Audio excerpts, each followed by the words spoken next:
There is a controversy afoot in the Snoqualmie Valley. There is a proposed battery energy storage project that very rightfully has citizens there all riled up, and I think might even be the turning point for them to get wise to the state's climate grift. This segment is brought to you in partnership with our friends at Future 42. Turn your frustration into action at future42.org. Make sure you sign up for their newsletter to be alerted to opportunities to do just that. Okay, so there is a massive, what's called a BESS, so battery energy storage system, that's slated to go in the city of Snoqualmie. It's in King County, technically. So this is a King County project that really the city of Snoqualmie, is kind of being stuck with. And what's crazy about this, so these are these massive units, and they have all these lithium ion batteries, and they store energy, right? And so, these, and I think what's so significant about the project in Snoqualmie is typically these things end up in the middle of the nowhere. And there's a reason for that. It's because they can be incredibly dangerous. If one of those things catches fire, that is a climate catastrophe. That is an absolute climate catastrophe. It'll send toxic gases into the air. It'll pollute the waterways. And also, I'm sorry, this is one of the most beautiful areas of the state. There are rivers galore right where they're planning to put this thing. There is so much wildlife, the beautiful outdoors, and you want to plop this behemoth of a BESS right between I-90 and Snoqualmie proper. Close to schools, close to parks, close to homes. And it takes one incident, one fire, for people to have to flee for their lives and for the water and the air to be tainted for God knows how long. So there's nothing good about this going in Snoqualmie or going in anyone's backyard for that matter. So the community has been absolutely up in arms trying to fight back against this thing. And to the city of Snoqualmie's credit, this is King County property. And so they are limited in the way they can respond to this. But last night, there was a meeting at Snoqualmie City Hall, and it was packed. And I stopped by for about an hour and a half. Look at me going to a city council meeting. I took some pictures while I was there. Absolutely packed. The whole room was filled. And then you had people standing outside the room and up the stairs waiting for an opportunity to be able to testify. And just a couple things about this meeting before I get into some comments about the meeting that the people who were at the meeting might not like. I've got some tough love for them today. But they were all so informed of the issue. They were incredibly respectful, like it didn't get out of control at all. Very organized. And I have to give credit to the Snoqualmie City Council as well. They cleared the whole calendar for the night to be able to hear from everyone. They gave citizens 3 minutes each to speak, which if you've ever been to a public meeting, that's a ton. In the legislature, they're like, you have 30 seconds. They'll cut your mic off. So very, very, and I don't want to say generous because that is the job of the city council, but the city council wanted to hear from everyone, cleared their schedule, and literally just went around the room and let people come up until they tuckered themselves out. And so I thought it was one of the best community meetings I've been to in terms of an informed and motivated populace and citizenry and elected officials doing what elected officials are supposed to do. Listen, hear, take the feedback, go out, do something with it. So I want to say that off the bat. I was super impressed when I was there. Now here's the criticism. I can't tell necessarily on sight what someone's politics are, okay? That would be a little judgmental, a little reading a book by its cover. But, I feel like I can get a pretty good gist of a room. This is my job after all. I cover politics for a living. And I also know that this is a city in an area of the state that is getting increasingly blue. Votes for Democrats. Their elected leaders are mostly Democrats. So I'm sitting in that room and I'm listening to this really impassioned, informed populace that is trying to keep this potential disaster out of their community. And I'm thinking, did they vote for the people who are doing this to them? And do they know that they probably voted for the people and the policies that are doing this to them? Because by the time that you're in that room trying to keep this battery storage facility out of your community, you're almost too late in getting involved. Never too late. I want people to get involved and to be informed and all of those things.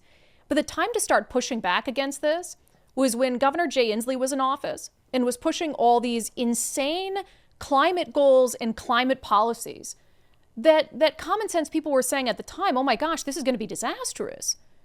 You know, specifically in 2019, there was a law passed by Governor Inslee and the Democrats in Olympia that directly led to the situation that the citizens in Snoqualmie are dealing with right now. Is called the Clean Energy Transformation Act, Senate Bill 5116.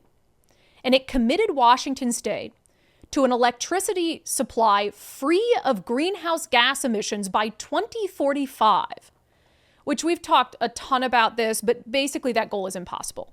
It's not going to happen. You'd have to dedicate a third of the landmass in Washington State to wind and solar, and then have some offshore wind farms and all of that. So Governor Inslee, because he wants to be the climate governor, he's getting ready at that point to run for president. He wants to be the climate presidential candidate. He just picks a number, picks a goal, sets a date sometime in the future when he won't be in office anymore, and says, we're going to try to reach that. And so all of the policies that they are trying to undertake to reach a goal that is not achievable start to play out. And these battery energy storage systems going into a community near you are a direct result of CETA, the Clean Energy Transformation Act.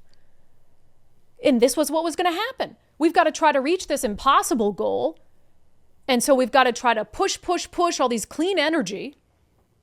And then you get these battery systems in there and all of these things without having the time to properly consider better alternatives and the consequences of doing so. And so I'm not going to speak for everyone in that room. I didn't know most of them. I'm not going to say for sure who they voted for, but given the area of the state, the political makeup of that city, I'm going to guess a hell of a lot of them voted for Jay Inslee and probably even liked some of his climate policies. And I'm going to guess a hell of a lot of them sent their Democratic representatives down to Olympia who supported these policies. There are consequences to a climate agenda being pushed at any cost and for any reason. There are consequences to climate policies and supporting climate policies that sound nice, but are actually very harmful and do virtually nothing. Some other examples of this. I mean, Washington state voters had a chance to repeal the Climate Commitment Act. And, you know, I don't know if they just decided it sounded nice or whatever it is, or didn't understand the consequences of it. The Climate Commitment Act is what created the carbon auctions. And that's what immediately increased the cost of fuel. So I go back to, you know, the people in that room. I'm sure some of them are really upset at the cost of fuel right now.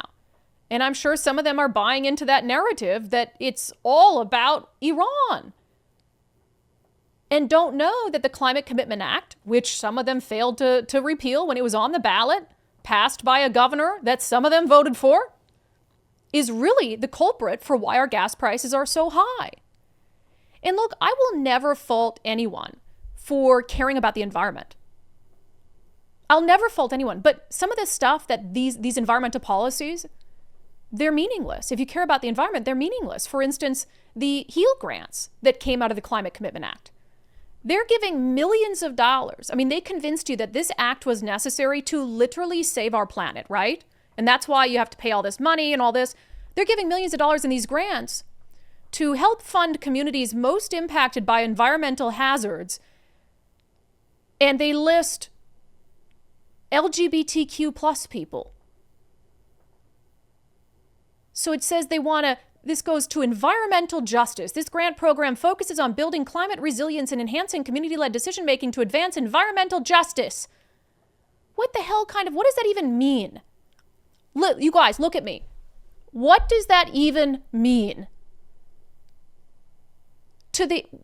What kind of environmental justice does the LGBTQ plus community need? And we're spending millions on it. So I feel like you have these regular people who, and when I say regular, what I mean by that is not politics obsessed. And I'm so jealous of that. But like they're living their lives, they're doing their thing until the policy impacts them directly. And this does impact them directly. One of these battery energy storage systems going into their backyard could potentially kill their kids if it lights on fire and explodes, could poison their water, could poison their air. The fact that that is even affiliated with the phrase clean energy is insane. How can something be called green energy or clean energy if one fire could poison the environment? How can you even call that clean energy and green energy? So now you have these people, hundreds, if not thousands of people, who are up in arms over this, who are terrified. And I got that sense. They're terrified for their community, and they have a reason to be. But it's one of these instances of you don't, until the policy impacts you, you don't care. And I mean, there are some people, we've been screaming to high heaven for years and years and years about the fact that these climate policies and setting these artificial deadlines and timelines are going to lead to bad policies, are going to lead to bad outcomes. And that's what communities like Snoqualmie are dealing with right now. I mean, the bad outcomes of the CCA were totally predictable. Yet people look the other way until it impacts them directly. And I'm fine, for the record, I am so happy all those people. That gave me the warm fuzzies deep down in my heart, in my cold, dead heart, to see all of those people so well informed, showing up on a weekday night to advocate for themselves and their neighbors and their families. We need that every single day of the week. I love that so much. I just want them to also understand and acknowledge, especially the voters who vote for people who are pushing these climate policies, that this trajectory started a long time ago. And it's not anti-environment, it's not anti-clean energy to question it. It's not anti-clean energy to question what environmental justice means. It's not anti-clean energy to question why the CCA is giving millions of dollars in grants to help LGBTQ people fight environmental justice and urban natives fight environmental justice issues. It's not anti-green energy to question these battery energy storage systems, as they know, and they're doing it. And we talked about this on Sundays with Subscribers this week at length because we get so many emails on this issue. People are so fired up about it, and they absolutely have a right to be. We spoke with a man named James DeLay. He's basically become a self-styled expert in these BESS systems, and he talked about his real fear, and the predominant concern about them is the risk for them to catch fire. This is common across BESS facilities, and they talk about all the safety devices and everything they're going to have in there, and the notifications and alerts and alarms and sensors and all this stuff. A lot of the BESS fires that happen, all the systems fail. So the Arizona fire, basically what happened was it started burning, and technically it didn't burn. It just off gas. It started releasing gases. Some guy that lived about a quarter mile away was at home. He's like, what's that smell? I smell in my Arizona home that's air conditioned. All the windows are closed. And he looks out, and about a quarter mile away, he sees some smoke or whatever off in the desert. So he calls 911 and says, hey, I think there's a desert fire. So the fire truck decides to drive out there, and they basically say, this is not a desert fire. And that what they saw when they arrived was basically a 2 to 3 foot deep, just floating river of gases and smoke. Wow. And they're only 2 to 3 feet off the ground. And they didn't have the right equipment. So they're like, okay, we're not going to do anything. We're going to call hazmat. Mm-hmm. Hazmat truck arrived. They get their special meters out, and it can't detect everything that comes from a lithium battery fire. But one of the things it did detect was hydrogen cyanide. And their meters go up to, I forget what it is, but like 50 parts per meter, which is basically immediate threat to life for them. And they're like, okay, well, it just pegged instantly anywhere that they walked around on the perimeter. And we're talking probably the size of a football field around this single BESS container unit. But they walked around the whole entire perimeter, and it was at that level for everything. And it was just blowing off into the desert. So they literally waited 4 hours roughly until the wind had blown it and decreased the toxicity level to an acceptable level for them to go into wearing hazmat suits. And that's what they want to drop into one of the most beautiful communities in the state of Washington. One of the most scenic communities in the state of Washington. And that's what's being pushed as clean energy and green energy. And again, there's a use for these, but in most places where they're put, they are so far from any community that could be hurt by them if the unthinkable happens. And it's not just the unthinkable. There's a lot of concerns about it. I mean, wildlife concerns. And that's what I heard a lot at the meeting last night is people saying, look, like I love the wildlife that comes in and out of my yard, and you're going to drop this big noisy thing. The noise that they emit on a regular basis. For instance, on Sunday, we talked to Zach and Kathleen. They bought this property on Lake Samish in Skagit County that they want to build their dream home on, except one of these BESS things went right across their property line was installed, unbeknownst to them. This is what it sounds like.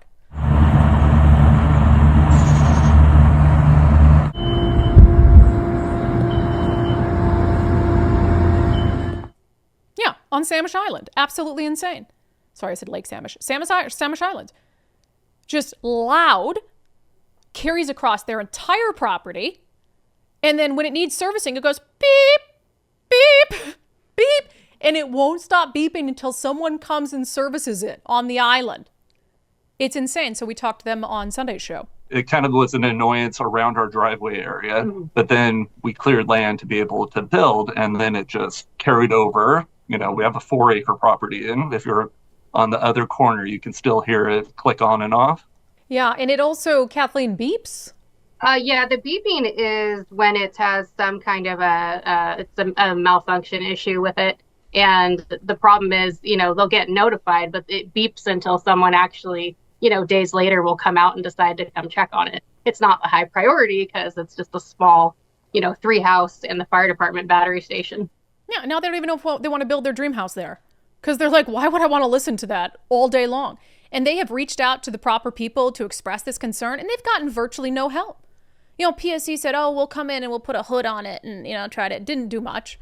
Skagit County Commissioner's Office, they've reached out. We reached out to the commissioner, got a statement back saying, we feel it's reasonable to allow PSC to explore less expensive options for compliance. If those measures fail, then clearly PSC will need to take other steps, such as replacing this unit with a more sound efficient one. PSC tells us PSC is actively working to reduce the noise at the source by upgrading the HVAC unit to a quieter version. This has taken longer than anticipated due to unforeseen delays, but it is a priority to resolve. So let's see how loud it is once they replace it with a quieter version. But just so you know, in case you don't already, the places where these planned best sites are: Snoqualmie Ridge, as I said, Covington and Maple Valley, Cedro-Woolley, Bucota near Tenino, Enumclaw Glacier, and Benton County. Coming to a community near you. And it's not just Snoqualmie and the fact that Snoqualmie is now so densely populated. It's this beautiful place, all of these things. These shouldn't go near anyone's home. They shouldn't go near any community. And again, I just ask, I'm not trying to be condescending. I'm not trying to say, you got to vote for Trump Republicans or these things are going to come into your community. I'm just saying, if these sorts of things matter to you, look into the background of how they came to be, and adjust who you vote for and what policies you support accordingly. That segment is brought to you in partnership with our friends at Future 42. Turn your frustration into action at future42.org. Make sure you sign up for their newsletter to be alerted to opportunities to do just that. There's a lot of stuff to get involved in, and I think this is a really good example of citizens getting involved. And if you want to watch our full Sundays with Subscribers episode about these best units, you can go become a subscriber. Go to undividedpod.com, undividedpod.com. It's $5 a month. We do in-depth interviews on interesting topics every single Sunday. Who knew we'd be our email has been off the hook about these things for like a year, and we finally we got to do something about this, or I think people might start to physically injure me if we don't do a story about these things very fast. So yeah, it's been an interesting learning experience, and I was glad to be in Snoqualmie and hear a little bit about what citizens had to say about it.